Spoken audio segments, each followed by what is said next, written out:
നമസ്കാരം. തെക്കോടക്കിലേക്ക് വീണ്ടും സ്വാഗതം. ഞാൻ വി കെ ചെറിയാൻ. എൻ്റെ സുഹൃത്ത് ശ്രീ ദാമോദർ പ്രസാദ് കോഴിക്കോട് നിന്നും. ഞങ്ങൾ ഇന്ന് ചർച്ച ചെയ്യുന്നത് നോർവേയിൽ നടന്ന ഒരു സംഭവമാണ്. അതിൻ്റെ പ്രത്യാഘാതം.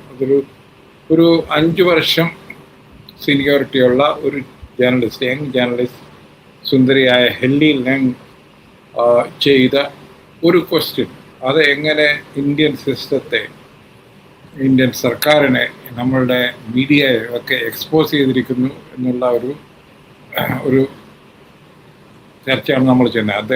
അതിനെതിരെ നമ്മുടെ ഭരിക്കുന്ന BJP-യുടെ സംഘപരിവാറിൻ്റെ IT സെല്ല് സപ്പോർട്ടേഴ്സ് ഒക്കെ പരാതി കൊടുത്ത് അവരുടെ ഫേസ്ബുക്ക് പേജും ഇൻസ്റ്റാഗ്രാമും ഒക്കെ പൂട്ടിച്ചു.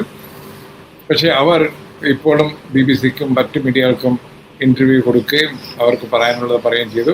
അതിൻ്റെ കൂടെ ഒരു മലയാളി ആംഗിളും ഉണ്ടായി. സിലി ജോർജ് എന്ന് പറയുന്ന മിനിസ്റ്റർ ഓഫ് എക്സ്റ്റേണൽ അഫയേഴ്സിലെ സെക്രട്ടറി വെസ്റ്റ്, അതായത് വെസ്റ്റേൺ യൂറോപ്യൻ കൺട്രീസിനെ നോക്കുന്ന അദ്ദേഹത്തിൻ്റെ പ്രസ് കോൺഫറൻസും അതുപോലെ തന്നെ വളരെ തമാശ. ഏറ്റവും കൂടുതൽ ഈയിടെ ചീഫ് ജസ്റ്റിസിൻ്റെ കോക്രോച്ച് പരാമർശത്തിന് ശേഷം എനിക്ക് തോന്നുന്ന ഏറ്റവും കളിയാക്കപ്പെട്ട ആള് സിലി ജോർജാണ്. ബംഗാളിൽ നിന്നുള്ള ഒരു എൻ്റെ ഫേസ്ബുക്ക് പേജിലെ ഒരു കക്ഷി ഇയാളുടെ ഈ പ്രകടനത്തിന് ശേഷം UPSC-യുടെ സ്റ്റാൻഡേർഡിനെ തന്നെ അവർ സംശയിക്കുന്നു എന്ന് പറയുന്നുണ്ട്. ഒക്കെ രസം എന്ന് വെച്ചാൽ എക്സ്റ്റേണൽ അഫയേഴ്സിൻ്റെ ഒഫീഷ്യൽ സ്പോക്സ് പേഴ്സൺ ആയിട്ടുള്ള ജയ്സ്വാൾ അവിടെ ഇരിപ്പുണ്ടായിരുന്നു. അദ്ദേഹം ചിരിച്ചുകൊണ്ടിരിക്കുന്നു. സിലി ജോർജ് ഈ തൻ്റെ എൻ്റെ ഒരു പകുതി മലയാളി സുഹൃത്ത് പറഞ്ഞ പോലെ ഒരു നല്ല ആക്സെൻറ്റ്, കപ്പ കരിമീൻ കള്ള ആക്സെൻ്റ് എന്നാണ് അദ്ദേഹം പറയുന്നത്. ആ rant that is gone also viral. അതാണ് അതിൻ്റെ ഈ 2 ഇഷ്യൂലുണ്ടായത്. അതിന് കാരണം എനിക്കൊന്ന് അദ്ദേഹം സിലി ജോർജിൻ്റെ പേരിൻ്റെ പ്രശ്നമാണ്. അദ്ദേഹം സിലി ജോർജ് ആയതുകൊണ്ട് തന്നെ ആയിരിക്കണം അദ്ദേഹത്തെ സർക്കാർ പറഞ്ഞത് നിങ്ങളത് ആ പ്രസ് കോൺഫറൻസ് ചെയ്യൂ, മിസ്റ്റർ ബൈസ്വാൾ അല്ല. അതായത് ഒരു ക്രിസ്ത്യൻ നെയിം ഉണ്ടെങ്കിൽ അവിടെ വെസ്റ്റേൺ അവരുടെ ആ ഒരു സോക്കാൾഡ് റേഷ്യൽ തിങ് തണുപ്പിക്കാൻ കഴിയും എന്ന് അവർക്ക് വിചാരിച്ചു. പലരും വിചാരിക്കുന്നത് ഇത് റേഷ്യൽ ഇഷ്യൂ ആണ് എന്നൊക്കെ പറഞ്ഞു. എന്നെ സംബന്ധിച്ചോളം അങ്ങനെ ഒരിക്കലുമില്ല. എന്ന് വെച്ചാൽ അവർ പറയുന്നുണ്ട് നോർവേ പ്രസ് ഫ്രീഡം ഇൻഡെക്സിൽ ഏറ്റവും 1ാമതാണ്. ഇന്ത്യ 157 എന്തുകൊണ്ട് നിങ്ങളുടെ മീഡിയ ഫേസ് ചെയ്യുന്നില്ല എന്നൊരു ചോദ്യമാണ് അവർ ചോദിച്ചത്. അപ്പം ദാമോദർ, ഇതിനെ നമുക്ക് ചോദിക്കാൻ പറ്റാത്ത, നമ്മളുടെ ഇന്ത്യയിൽ ഇത് ഒരിക്കലും സംഭവിക്കാത്തൊരു സംഗതി വേറെടുത്ത് വെച്ച്, അതായത് ഇന്ത്യ ഡെമോക്രസി ആണ്, ഫ്രീഡമുണ്ട്, കോൺസ്റ്റിറ്റ്യൂഷനാണ്, കോർട്ടുണ്ട് എന്നൊക്കെ പറഞ്ഞിട്ടും ലോകത്തിനെ നമ്മളുടെ ഇന്നത്തെ സർക്കാരിൻ്റെ പ്രവൃത്തികളെക്കുറിച്ച് വളരെ സീരിയസ് ആയിട്ടുള്ള സംശയങ്ങൾ നിലനിൽക്കുന്നു എന്നല്ലേ ഇത് കാണിക്കുന്നത്. ഈ ഒരു സംഭവം കാണിക്കുന്നത് ഇന്ത്യൻ സർക്കാരിൻ്റെ വളരെ ടോൾ ക്ലെയിംസ് ജനാധിപത്യത്തെക്കുറിച്ചും പ്രസ് ഫ്രീഡത്തെക്കുറിച്ചും നമ്മുടെ ഡെമോക്രാറ്റിക് ഇൻസ്റ്റിറ്റ്യൂഷനെ കുറിച്ചുള്ള വളരെ നമുക്കറിയാം അതൊക്കെ താഴോട്ട് പോയിരിക്കുന്നു. പക്ഷേ അവർ വിചാരിച്ച് ലോകം അങ്ങനെ വിശ്വസിക്കുന്നില്ല. ആ ലോകം കാണുന്നത് ഇന്ത്യ വേറൊരു കണ്ണിൽ കൂടെയാണ് എന്നുള്ളൊരു എക്സ്പോസയല്ലേ നടന്നത്. നമ്മൾ നോക്കിയാൽ കാണാൻ പറ്റുന്ന കാര്യം, കഴിഞ്ഞ കുറച്ചു കാലങ്ങളായിട്ട് തന്നെ വെസ്റ്റേൺ യൂറോപ്പിലെയും അമേരിക്കയിലും തന്നെ വളരെ ഇൻഡിപെൻഡൻറ്റ് ന്യൂസ് പേപ്പേഴ്സ് എല്ലാം തന്നെ മോഡി സർക്കാർ വളരെ ക്രിട്ടിക്കലാണ്. അത് American news papers Washington post ആയിക്കോട്ടെ, ന്യൂയോർക്ക് ടൈംസ് ആയിക്കോട്ടെ, ഗാർഡിയൻ ആയിക്കോട്ടെ, അതുപോലെ അവരൊക്കെ മുമ്പ് തന്നെ വളരെ ക്രിട്ടിക്കലായിട്ടുള്ള ലേഖനങ്ങൾ പ്രസിദ്ധീകരിച്ചിട്ടുണ്ട്. ഇന്ത്യയിലുള്ള ആൾക്കാർ തന്നെ വളരെ ക്രിട്ടിക്കലായ ലേഖനങ്ങൾ പ്രസിദ്ധീകരിച്ചിട്ടുണ്ട്. അപ്പോൾ ഒരു മോഡിയൊക്കെ അവിടുത്തെ ഗവൺമെൻറ് കാണുന്ന പോലെയല്ല അവിടുത്തെ പ്രസ്സും മീഡിയയും എനിക്ക് തോന്നുന്നു കേരളത്തിൽ ഇന്ത്യയിലെ മോഡി ഗവൺമെൻറ് കാണുന്നത്.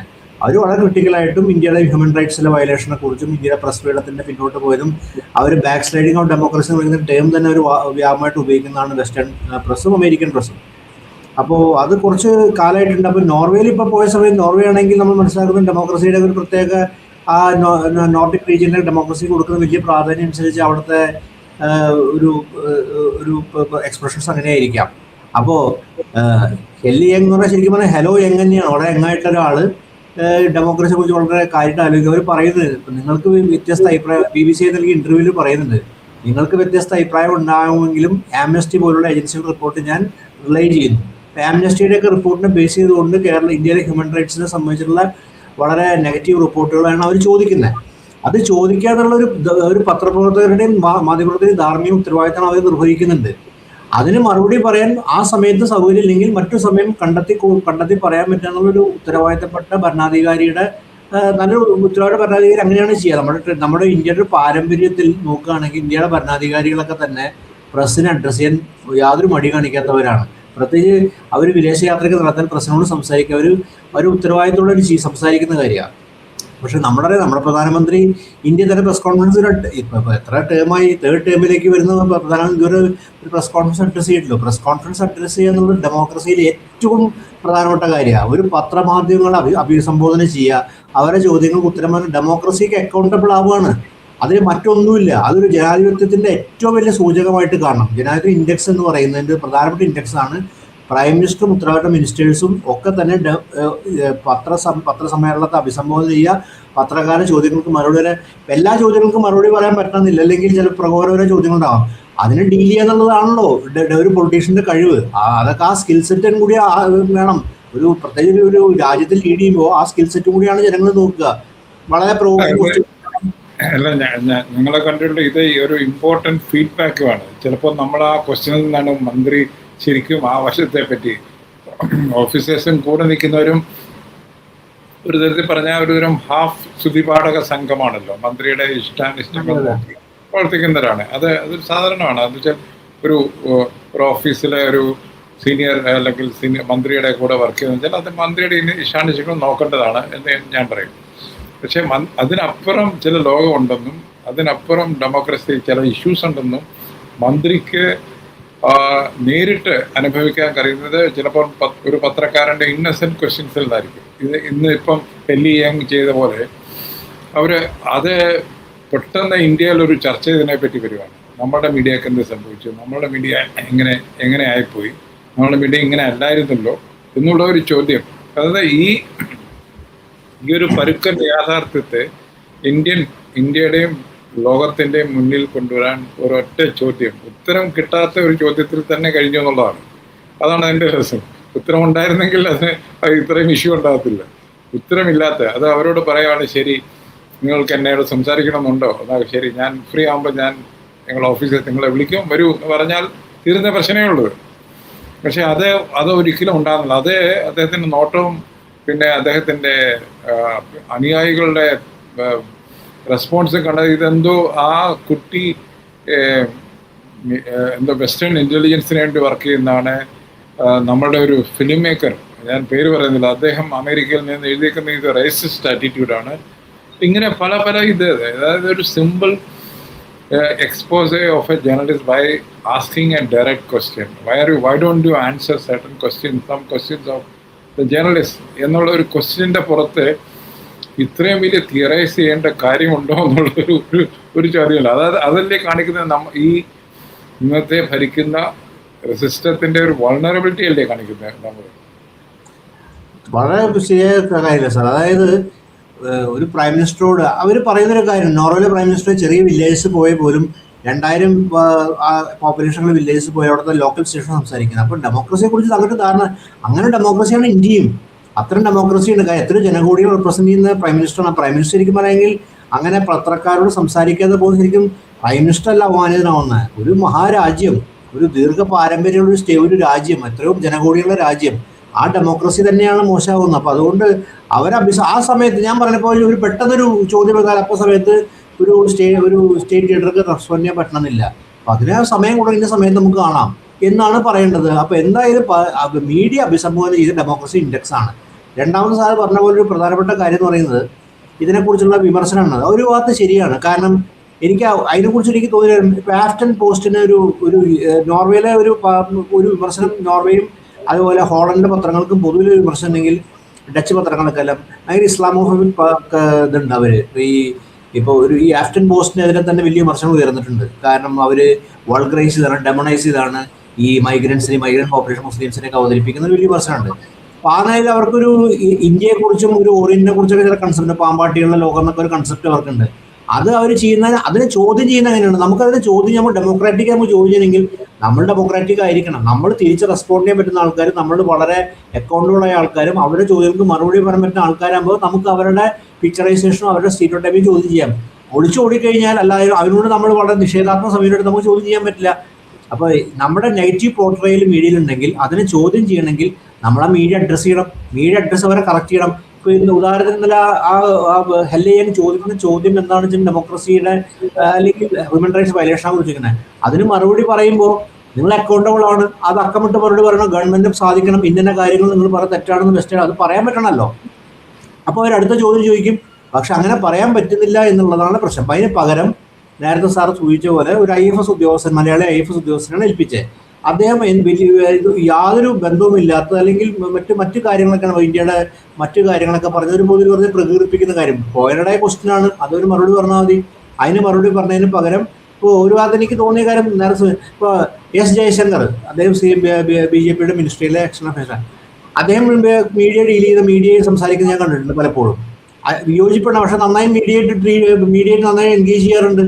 വസ്തുതകൾ പറയാറുണ്ട്, അവരോട് കാര്യങ്ങൾ പറയാൻ സംസാരിക്കാറുണ്ട്. നമുക്ക് അദ്ദേഹത്തോട് വിയോജിപ്പൊക്കെ ഉണ്ടായിരിക്കാം. പക്ഷെ മീഡിയയിൽ എൻഗേജ് ചെയ്യുമ്പോൾ ഇങ്ങനെ ഒരു വളരെ എന്താ പറയുക അതോറിറ്റേറ്റീവായിട്ട് അല്ലെങ്കിൽ വളരെ അതോറിറ്റേറ്റീവ് പറയാം, പക്ഷെ അതോറിറ്റേറിയൻ രീതിയിൽ ഇങ്ങനെ എല്ലാം അടിച്ചേൽപ്പിക്കുന്നതിൽ പറഞ്ഞാൽ അത് ഇന്ത്യൻ മീഡിയ ഒരു പക്ഷേ വിധേയരായിട്ട് ഇന്ത്യൻ മീഡിയ എടുക്കും.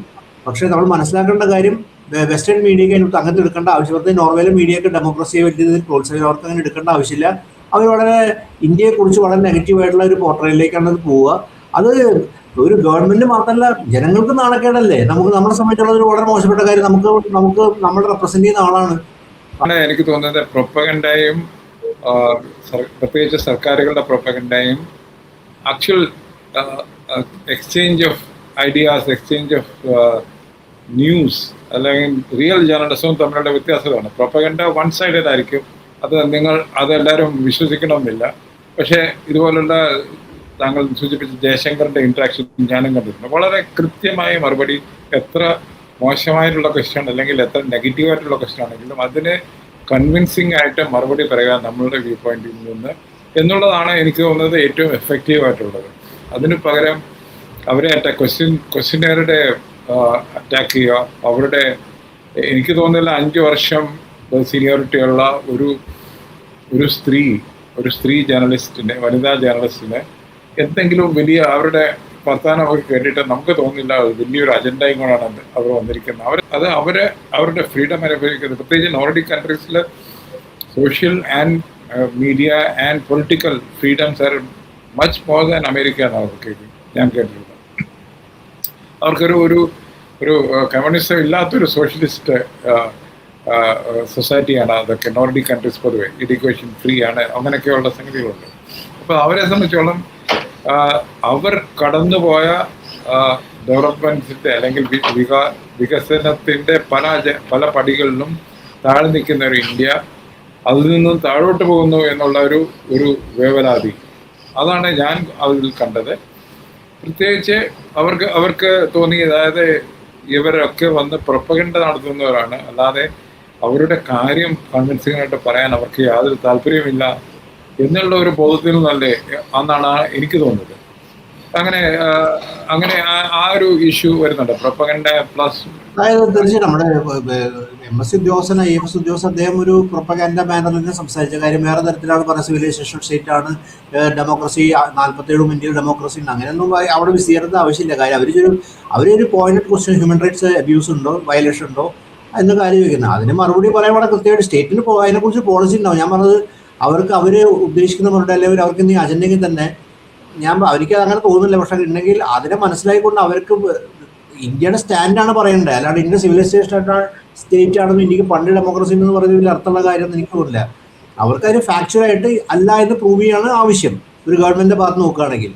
അപ്പം അങ്ങനെ മറുപടിയാണ് വേണ്ടത്. പക്ഷേ ഇതിൻ്റെ അകത്ത് പ്രധാനപ്പെട്ട ഒരു കാര്യം വെച്ചിട്ടുണ്ടെങ്കിൽ നോർവേയിൽ ഇന്ന് ചോദിച്ചിട്ടുണ്ടെങ്കിൽ ഇന്ന് ആ ഒരു മറുപടി പറ്റാതായി കഴിഞ്ഞാൽ ഇനി എനിക്ക് തോന്നുന്നൊരു നമ്മുടെ ഇന്ത്യയുടെ പ്രധാനമന്ത്രിയുടെ ഇനി വരാൻ പോകുന്ന എല്ലാ വിദേശ യാത്രകളിലും എല്ലാ മാധ്യമങ്ങളെയും പ്രശ്നം ഉന്നയിക്കാൻ പോകും. ഇതൊരു തുടക്കമായിരിക്കും.